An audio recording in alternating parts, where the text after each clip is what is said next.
1236, June 27, 2025, right now marks 1089 hours of progress on the Global Horror simulation. Currently, the code has been modified to allow the camera to rotate left or right, depending on the direction that the mouse is moving, as well as tracking of the mouse's vertical movement has been added. The intention for the next hour is to add functionality to rotate the camera vertically depending on the mouse's movement, and in order to demonstrate this more properly, just pausing the simulation and stepping it, the mouse movement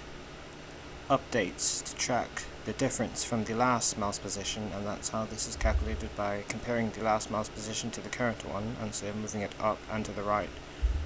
will cause that to show up here. And if there is no change, then eventually it will track that as being idle, and so what idle and the left and right actually influences an angle which controls the camera's rotation every frame. And so before, that was being passed in as a float just for testing, but ideally this float isn't even needed to be passed in from the outside function. It could just be calculated here and then, well, declared here and then set accordingly depending on the mouse, as the mouse is the important thing which influences the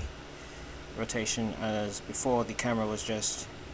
rotating on its own, but now it is possible to rotate the camera with the mouse position, and so the intention going forward, or for the next hour, is to add vertical mouse, well, camera rotation, and possibly try to add in, beyond rotation, just manipulating the position of the camera through the directional keys on the keyboard.